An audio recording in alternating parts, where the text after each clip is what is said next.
조망에 대해서 말씀드리겠습니다. 일단은 지체보상금, 입주가 지연됐을 때 청구할 수 있는 게 지체보상금이라고 합니다. 그 발생 근거는 어떻게 되냐? 저희 주한 센트럴 파라곤 공급계약서 5조에 보면은 타이틀이 할인료, 연체료 및 지체보상금 조항이 있습니다. 1, 2, 3항은 우리가 계약금, 중도금을 지체했을 때에 얼마의 연체료를 이제 붙여서 지급하느냐에 대한 조항인데 5조 사항이 공평하게도 5조 사항은 이렇게 되어 있습니다. 갑은 이 계약서 전문에 정한 입주 예정 기일에 이 계약서 전문에 정한 입주 예정 기일이 언제죠? 25년 12월 경으로 되어 있습니다. 근데 판례는 이렇게 12월 경으로 되어 있을 경우에는 그 달의 말일로 해석합니다. 그럼 2025년 12월 31일이 이 아파트 현장 입주 예정 기일입니다. 그때까지 입주를 시키지 못할 경우 이미 납부한 대금이 있겠죠? 계약금, 중도금 1회차부터 6회차까지. 근데 6회차 지급 안 하신 분도 있는 걸로 들었습니다. 아무튼 그 제2항의 연체료, 동일한 연체료를 이렇게 적용해서 지체보상금을 지불하거나 또는 자녀 대금에서 공제한다라고 조항이 되어 있죠. 계약상 근거는 이겁니다. 여기 주한센트럴의 연체율은 1개월 미만 9.05, 2개월 미만 10.05, 3개월 미만 11.05, 4개월 미만 12.05로 되어 있습니다. 근데 4개월 미만까지만 되어 있어요. 그럼 4개월이 넘으면은 연체율이 없는 겁니까? 아니죠. 네, 법원 이런 경우에는 동일한 요율, 마지막 최고로 높은 요율을 적용을 합니다. 그리고 단서에 계약서에 보면 1개월은 30일로 한다. 1개월이 30일인 경우도 있고 31일인 경우도 있고 뭐 28일인 경우도 있잖아요. 근데 요 연체율을 가산할 때는 1개월은 무조건 30일. 그래 이렇게 하고 계산식은 우린 지체보상금이니까 지체보상금 어떻게 계산하냐? 이미 납부한 대금 곱하기 연체율 곱하기 연체일수 곱하기 나누기 365인데 이 연체율이 얼마나 지연이 되느냐에 따라서 29일까지는 9.05예요. 30일부터 59일은 10.05 이렇게 누적해가지고 요율이 올라가는 구조다. 그러면 이제 그 계약상 근거인데 법적 근거와 관련해서 이제 걸리는 게 있습니다. 뭐냐면은 보통 매매계약에서 동시행 관계라고 우리 매수인이죠. 매수인이 이제 잔금을 지급하는 것과 매도인이 이 목적물을 인도하는 거, 입주를 가능하게 하는 거, 이건 동시행 관계입니다. 상대방 매도인이 입주를 하지 못하게 했다고 하더라도 내가 잔금 이행 제공하고 지급하지 않으면 그에 대한 책임을 못 묻는 게 동시행 항변권이랍니다. 그런데 우리 법원은 저 조항, 방금 읽은 저 조항은 지체상금 및 연체료 약정은 쌍무계약상 동시행에 관한 권리를 포기하기로 하는 특약이다. 라는 것이 대법원의 확립된 입장입니다. 그럼에도 불구하고 조합 쪽의 대리인들은 항상 요 주장을 합니다. 그래서 지금 잔금 지급을 하지 않았지만 잔금 지급 여부와 무관하게 지체보상금을 발생을 한다. 그러면은 기간은 어떻게 되냐? 입주 예정일 다음날. 입주 예정일 아까 제가 언제라 했죠? 2025년 12월 30일 다음날. 2026년 1월 1일부터 실제 입주가 가능한 전날. 이건 모르죠. 만약에 가령 예를 들어 임시 사용 승인을 받아가지고 이 조합에서 2026년 5월 1일 날부터 입주가 가능합니다. 개시를 지정했으면 2026년 4월 30일까지 계산이 됩니다. 발생 범위는 제가 방금 말씀드린 것처럼 1월 1일부터 향후 조합이 통보한 입주 예정일 첫날 전일까지다. 연체료율 구간 그렇게 되고요. 근데 마지막에 이 지연 손해금 요 조항은 손해배상의 예정이라고 합니다. 손해배상 예정은 미리 일방이 어떤 위약을 했을 경우에 그때 이만큼 배상을 하기로 미리 약정을 한 거죠. 조합이 입주 지연했을 경우에 1개월까지는 요만큼 연체율 이만큼 미리 약속한 게 손해배상 예정이고, 근데 문제는 민법 조항에 따라서 법원이 여러 가지 사정을 고려해서 이게 부당하게 과다하다라고 판단될 경우에는 감액을 할 수 있습니다. 그러니까 이게 약간 원님 재판의 요소가 있는 거예요. 재판부의 상황에 따라서 재판부가 어떻게 이 사건을 바라보느냐에 따라서 적게 감액할 수도 있고 그리고 많이 감액할 수도 있고 이런 부분이 있는 겁니다. 그래서 이 감액을 방어하는 것이 본안소송에서는 가장 중요한 쟁점이다. 이건 제가 이제 진행했던 작년에 이제 종결됐던 신목동 파라곤 단체 소송 똑같은 겁니다. 입주 지연 손해배상 청구 소송인데 여기 보면은 판결문에 원고들이 입주 예정일인 2023년 2월 28일까지 납부한 공급대금 2월 28일 원래는 2월 경이었어요. 입주 예정. 근데 그때까지 입주를 못 시킨 거죠. 그럼 이후에 29일까지는 연 7.62%, 그리고 그 다음 날부터 4월 20일까지, 왜냐면 4월 21일부터 입주지정 통보 개시를 했거든요. 그때까지는 그 누적된 1%씩 추가되니까 8.6%를 곱한 그 지시상금을 이제 계산을 하는 거죠. 근데 여기 보면 2항이 보면은 입주 예정일 다음 날인 23년 3월 1일 이후에 납부한 공급대금이 나옵니다. 왜냐면 그 중도금을 그 입주 예정일까지 다 납부하지 않은 분들이 계신 거죠. 근데 그런 분들은 입주 예정일 이후에 이거를 납부를 하면은 그 납부한 시점 다음 날부터 그것도 연체료를 적용해서 법원이 인정을 해줍니다. 그래서 지금 6회차분을 납부하지 않으신 분들은 그 부분은 이자와 중도 6회차를 포함해서 다 납부를 하고서 참여하는 것을 전제로 합니다. 예, 제가 방금 말씀드린 거. 왜냐면은 이게 중도 연체가 있을 경우에 우리 분양계약상 상대방 조합은 2회 이상 최고하고 계약을 해지할 수 있습니다. 여기도 뭐 그 사안이 있지만 여기도 할 수 있어요. 우리는 입주지원 지원 보상금 청구를 하는 상황이고 계약 해지권 행사하는 게 아니란 말이에요. 근데 나도 그 사이에 나도 해제 사유가 발생했다. 중도금 연체가 됐다. 그럼 조합도 이제 좀 두들기겠죠. 이거 해제를 해? 입주 뭐 이런 그러면은 이 어떤 해제를 당할 빌미를 줄 수 있잖아요. 그런 부분이 첫 번째고, 두 번째는 이제 이렇게 된 경우 만약에 6회차를 납부하지 않고서 소송이 진행되는데 입주 개시일까지 납부가 안 됐어요. 연체 상태예요.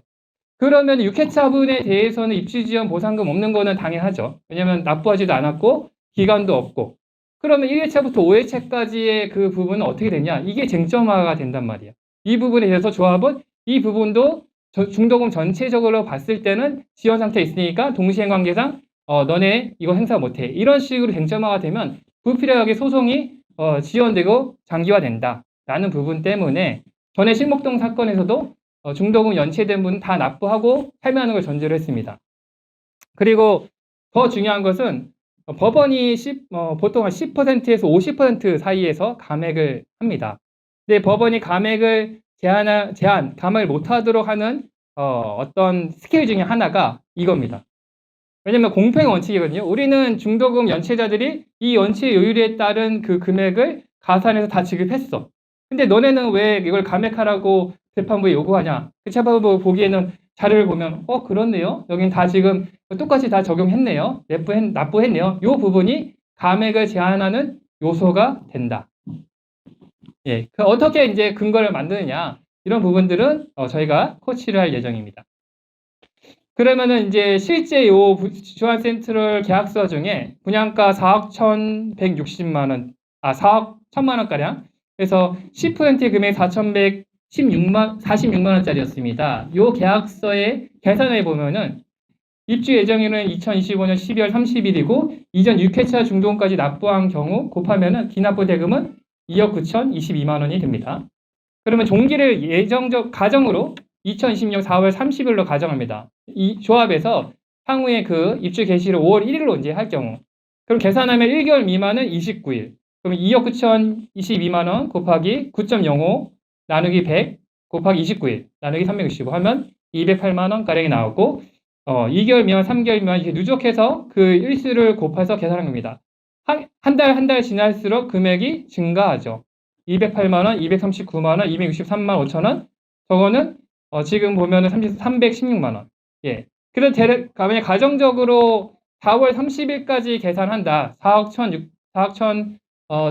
1,400만 원짜리 요 분양 계약의 경우에는 한 1,000만 원 좀 넘는 금액이 일단 계산이 나오는 금액이다. 요 금액에서 법원이 감액을 얼마나 하냐 마냐 이 싸움이죠. 그리고 이거는 우리가 종기를 가정적으로 한 거니까 여기서 만약 5월 달로 간다, 6월 달로 간다. 금액은 계속 증가하는 거죠. 그래서 저번에 신목동 사건 할 때 보니까 어떤 분이 그러더라고요. 소송을 처음에는 빨리 입주하고 싶었는데 이게 누진적으로 연체가 올라가니까 이왕 이렇게 된 거 좀 조합이 한 5, 6개월 더 연체하면 좋겠다. 그럼 나중에 이거 크게 해서 받고 싶다. 이런 분들도 계셨어요. 아무튼 뭐 늦으면은 뭐 늦은 대로 저희가 이익을 볼 수 있고 빠르면 빨리 들어가서 좋고 그런 구조입니다. 물론 집행은 확실하게 해야 한다는 존재죠. 그래서 요 신목동 8억 원 사건에서도 상대방은 이런 동시행변을 합니다. 피고 입주를 가능하게 할 의무와 우리 수분양들의 잔금 지급 의무는 동시행 관계다. 너네 이거 잔금 지급하지 않았으니까 안 돼. 잔금 지급한 다음 날부터 돼. 하지만 법원은 맨 밑에 뭐 쌍무 계약상 동시행 관한 권리를 쌍방이 포기하기로 하는 특약을 한 것으로 해석된다라고. 너무나 당연한 이제 법리임에도 요 사건 진행할 때 조금 상대방 법무법인이 요건에 적용할 수 없는 판례를 들이밀어가지고 좀 재판부가 헷갈렸어요. 재판부도 요거에 대한 법리가 밝지 않으면 헷갈려요. 저걸 제출하고 나서 재판장이 묻더라고. 이거 그럴싸한데 어떻게 생각하냐고. 그래서 좀 황당하게 해가지고 그중에 판례 태도를 다 설명하고 해가지고 나중에는 재판장이 바로 끝냈던 사건을 그런 사안이고요. 지금 보면은 네네 그 내용이고 그리고 이제 요 부분 파트는 이제 그 지체보상금의 감액 상대방이 주장하죠. 이건 여러 가지 사정에 따라서 직권 감액을 50%를 해야 한다라고 주장을 했어요. 저쪽 그 상대방 조합이 주된 내용은 이제 시공사의 분쟁. 그때도 그 건설사가 동양파라곤, 동양파라곤이 라인하고 거의 같은 계열인 걸로 알고 있거든요. 건설사가. 근데 시공사하고 분쟁이 있었어요. 추가공사업이 분쟁. 왜냐면 거기 건설사가 유치권 행사하면서 입주를 못하게 됐거든요. 이런 부분 때문에 우리 조합의 기책사유가 아니다라고 주장했지만 법원은 이거는 너네들 영역에서 조합이 계약하고 시공사에게 공사를 맡기고 그러면 너네들이 그걸 잘 관리해가지고 그런 입주가 불가능하게 되는 사태가 발생하지 않도록 관리해야 한다 라는 취지로 배척하고 또 원고들이 입주 기간 동안 실제로 일부 손해액에 비해서 지나치게 이 입주 지체 보상금이 과다하고 보이지 않는다. 그리고 동일한 연체율을 적용해서 공급대금 납부 지연에 따른 그 연체 예제를 지급하도록 규정하고 있는 점. 우리가 직접 그 동일한 그 연체율로 적용해서 지급한 내역을 다 제출했거든요. 그래서 직권 감액을 안 했어요. 하나도. 빵프로. 이게 좀 이례적인 판례였어요. 그리고 추가적으로 그러면은 이제 그 정도 금액이 나오고 직권 감액 방어를 해야 되고 그럼 뭐 또 할 게 없냐? 이자 부분이죠. 배상액을 늘리기 위해서 조금 전략적으로 접근해야 한다.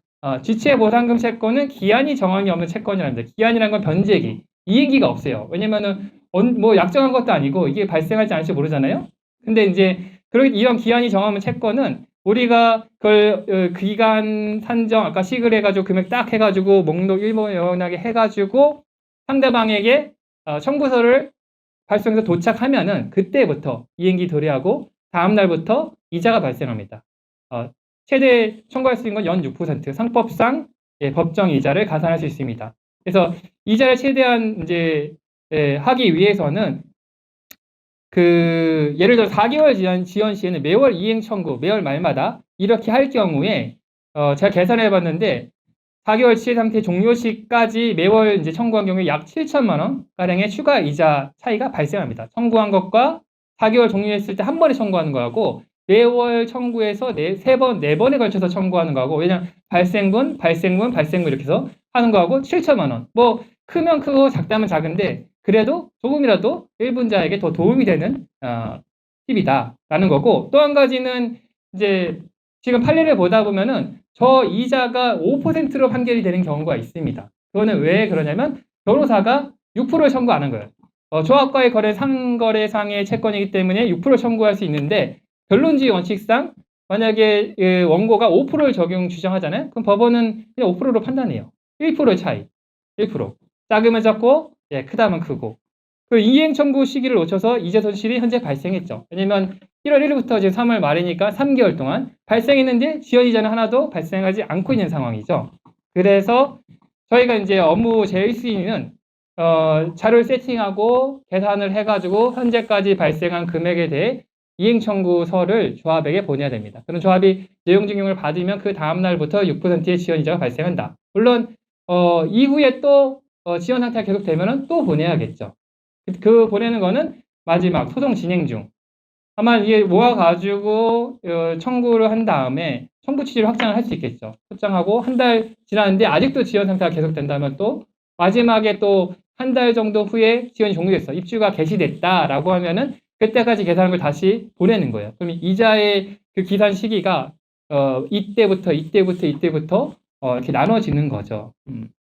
그리고 근데 이런 것도 사실 변호사들이 귀찮아해서 청구를 중간중간에 안 하는 경우들이 많아요. 예.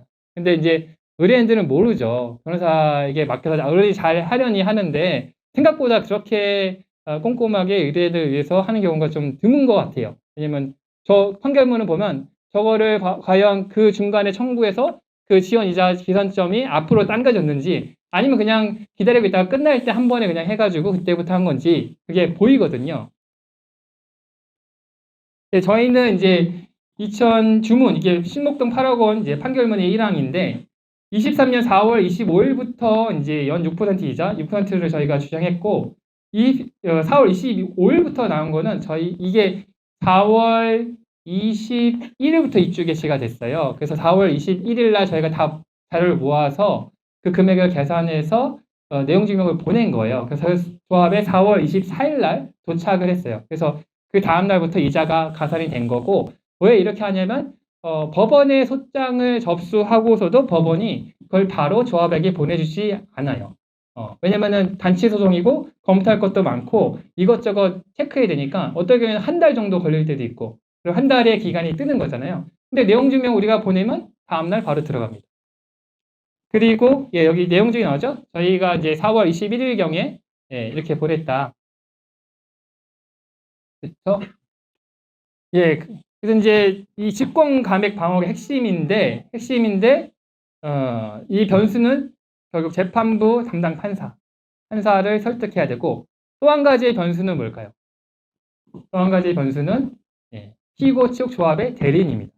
피고 측 조합의 대리인이 열심히 하지 않는 변호사를 만나면 저희는 땡큐입니다.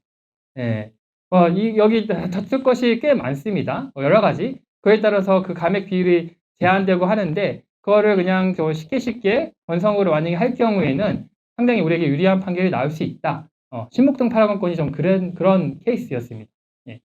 이런 것들을 다툴 것 같은데 답변서를 보고 설명을 보는데 그런 것들이 없는 거예요. 너무 좋죠, 우리는. 그래서 통상 판례의 감액 비율을 보면 10%에서 50%가 사이에서 정해집니다. 근데 저희 신목동 8억원은 감액 비율을 0%. 전액이 인용된 사건이고요. 다른 거를 하급심 판례를 검색했는데 한 건이 더 있더라고요.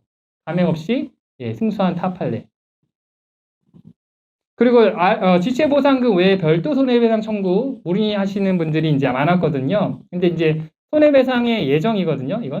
이거는 손해 입증이 불필요해요. 내가 진짜 요 지연으로 내가 이사비가 들었는지 숙박비가 들었는지 이런 거 입증이 불필요해요. 다만 대신에 추가 손해는 안 된다. 추가 그 손해 이걸로 그냥 하기로 한 거니까 약정한 거니까 이것만 청구하고 말어 이거거든요. 그래서 통상손해, 특별손해, 위자료 정치적 손해배상 청구하고 싶다. 물론 정치적 손해 충분히 이해하죠. 법원도 이해하고 우리도 이해하지만 취지상 저거는 그 손해를 다 거기다 엎어서 그걸로 인정하겠다는 취지야라는 것이고 다만 이런 부분들 특별손해자료, 통상손해자료, 내가 이사비, 숙박비 이런 것들, 대출이자, 증가분 이런 것들이 필요한 이유는 직권 감액을 방어하기 위해서 자료가 필요하다.